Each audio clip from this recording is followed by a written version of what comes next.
Assalamualaikum warahmatullahi wabarakatuh. Halo semuanya. Pada video kali ini, saya akan memaparkan hasil wawancara saya yang telah saya lakukan dengan 3 narasumber, yang dimana ketiga narasumber saya ini berprofesi sebagai kepala sekolah dan ada juga yang berprofesi sebagai guru kelas. Pada wawancara kali ini, kita akan membahas tentang spikofobia. Nah guys, pada pertemuan kali ini kita akan membahas tentang spikofobia. Apa sih itu spikofobia? Nah, spikofobia itu sendiri adalah fobia atau rasa takut dan cemas berlebihan ketika seseorang harus berbicara di depan banyak orang atau di depan umum, atau bisa juga dikatakan dengan rasa gugup yang berlebihan.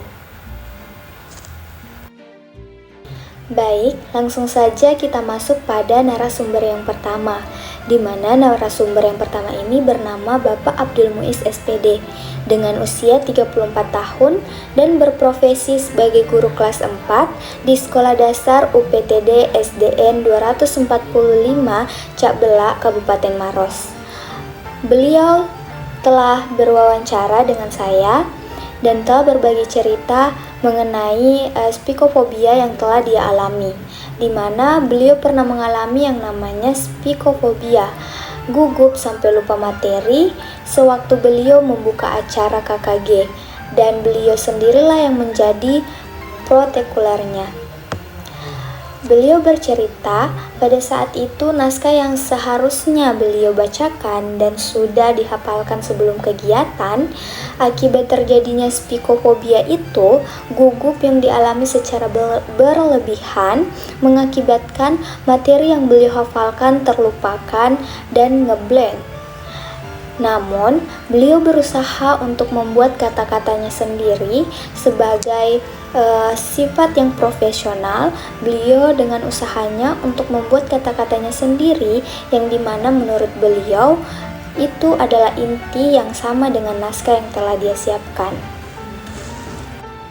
Dari cerita yang telah dipaparkan beliau tadi, beliau memberikan saya solusi tentang bagaimana cara kita mengatasi spikofobia ataupun gugup ataupun kecemasan yang berlebihan ketika kita presentasi atau berbicara di depan banyak orang ataupun di depan umum. Beliau mengatakan bahwa ketika kita gugup ataupun cemas ketika presentasi atau berbicara di depan umum, alangkah baiknya ketika itu terjadi, gugup itu kita tetap berbicara sesuai materi yang akan kita sampaikan.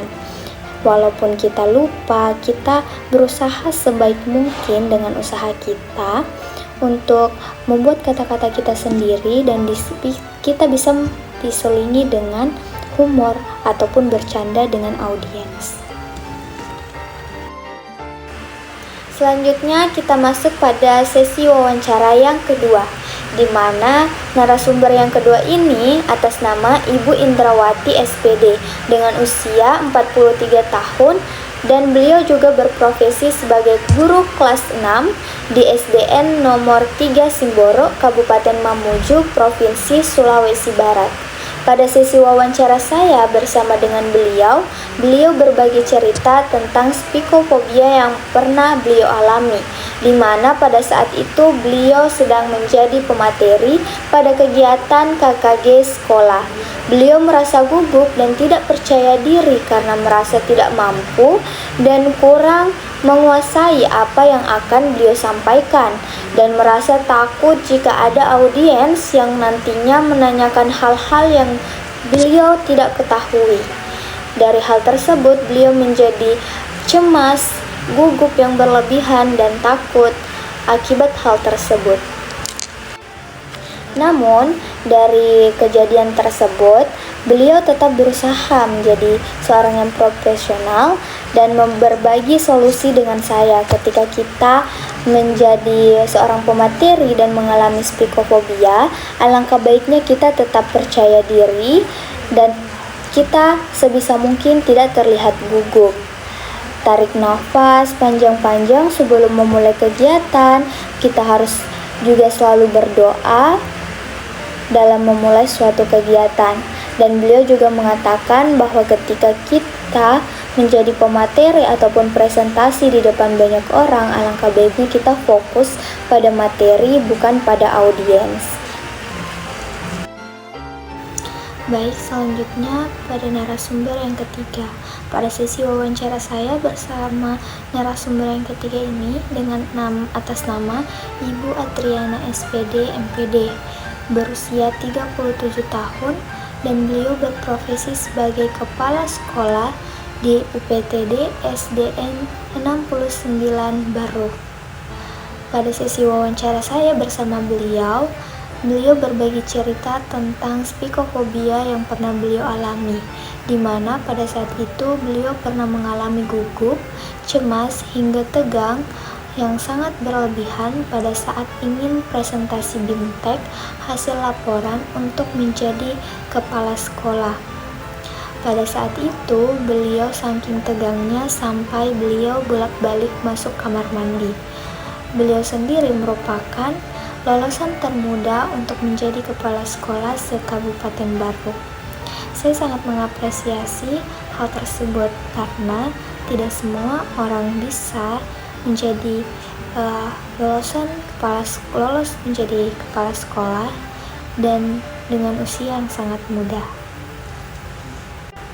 Dari hal tersebut, beliau memberikan saya juga solusi bagaimana cara ketika kita mengalami spikofobia atau gugup, cemas yang berlebihan ketika kita presentasi ataupun melakukan public speaking di depan umum ataupun di depan banyak orang.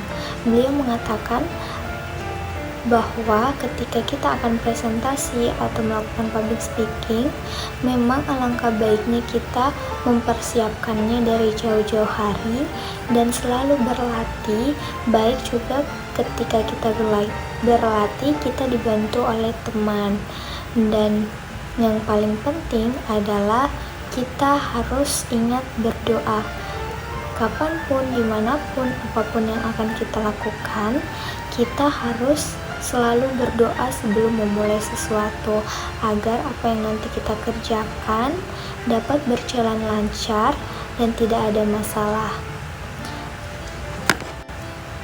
Baik, dari ketiga wawancara yang telah saya lakukan, dari ketiga narasumber yang hebat-hebat dan luar biasa ini, di mana ketiga narasumber ini ada yang berprofesi sebagai guru kelas 4, guru kelas 6, dan kepala sekolah.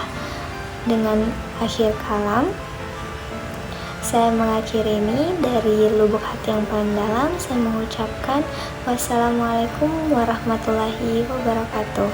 Bye-bye.